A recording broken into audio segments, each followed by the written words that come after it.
বাংলাদেশ ক্রিকেটকে এগিয়ে নিতে এবার নেতৃত্বে যে জায়গায় পরিবর্তনের ঘোষণা দিল নাজমুল আবেদীন ফাহিম।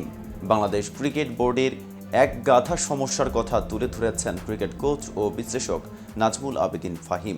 কথা বলেছেন ভেতরের নানা অনিয়ম সম্পর্কে, সমস্যা কাটিয়ে কিভাবে দেশের ক্রিকেটের উন্নতি করা যায় সে রূপরেখা সাজানোর কথা জানিয়েছেন তিনি। বিস্তারিত থাকছে প্রতিবেদনে বাকি অংশে, সাথে আছে আমি মেহেদি হাসান।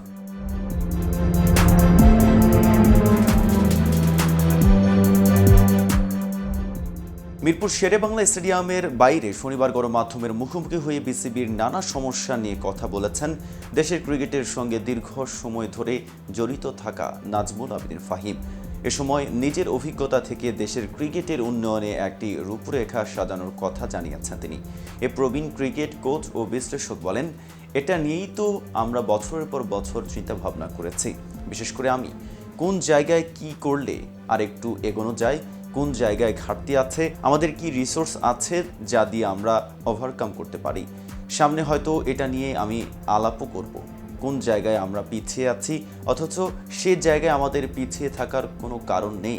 সুযোগ হলে রূপরেখা নিয়ে অন্তর্বর্তীকালীন সরকারের যুব ও ক্রীড়া মন্ত্রণালয়ের উপদেষ্টা আসিফ মাহমুদের সঙ্গে বসতে চান ফাহিম। তিনি বলেন, সেখানে যদি ইনপুট দেওয়ার সুযোগ থাকে অবশ্যই অংশগ্রহণ করব।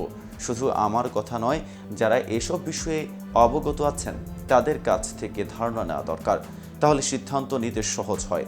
আমি যদি আনুষ্ঠানিক কিছু করি আমি নিশ্চয়ই আলাপ করব।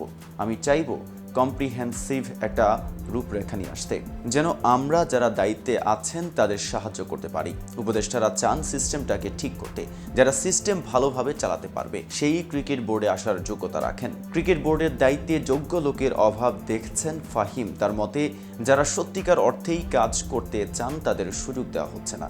সুযোগ পেলে দেশের ক্রিকেট এগিয়ে যাবে বলে মত তার। তিনি বলেন, আমাদের দেশে ও দেশের বাইরে অনেক লোক আছে যারা যথেষ্ট অভিজ্ঞ। তাদের নিয়ে যদি চিন্তা ভাবনা করা হয় তাহলে তারা তাদের মতো করে বাংলাদেশ ক্রিকেটকে এগিয়ে নেওয়ার চেষ্টা করবে। কারণ তারা নিশ্চয়ই ভাববে না যে ক্রিকেট বোর্ডে আসা মানেই একটা প্রিভিলেজ, তারা এটাকে দায়িত্ব হিসেবে নেবে। এখানে আমরা অনেক সেলিব্রিটিকে দেখতে পাই, কাজের মানুষদের দেখি না। এদিকে সরকার পতনের পর থেকে গা ঢাকা দিয়েছে বোর্ডের সভাপতি পরিচালকদের অনেকেই। তাদের সমালোচনা করে ফাহিম বলেন, তারা যদি ক্রিকেটের সত্যিকার অর্থেই সেবক হতেন তাহলে কিন্তু তারা আসতেন। আমার মনে হয় না তারা ক্রিকেটের সেবক ছিলেন, তাদের নিজস্ব এজেন্ডা ছিল, সে এজেন্ডাই তারা বাস্তবায়ন করেছেন। আমরা দেখেছি ক্রিকেটের কি হয়েছে, ক্লাব ক্রিকেট বলি পুরো খেলাটাকেই নষ্ট করে দেওয়া হয়েছে। দেশের ক্রিকেটের উন্নয়নে সবার আগেই বোর্ডের নেতৃত্বে পরিবর্তন আনা দরকার বলে মনে করেন ফাহিম, যার মধ্যে বড় কিছুর স্বপ্ন থাকবে। বোর্ডে থাকবে স্বচ্ছতা ও জবাবদিহিতা। এ বিষয়ে ফাহিম বলেন, আমার মনে হয় দায়টা সবচেয়ে বেশি নেতৃত্বের। নেতৃত্ব যদি ঠিক থাকে তাহলে বাকি জিনিসগুলো এমনিতেই চ্যানেলাইজ হয়ে যায়। আমরা তো চাই এমন একটা বোর্ড হোক যেখানে ভালো একজন লিডার থাকবে, যার ভিশন থাকবে, যার মধ্যে বড় স্বপ্ন থাকবে। সেজন্য স্বচ্ছতা বা জবাবদিহি থাকা প্রয়োজন।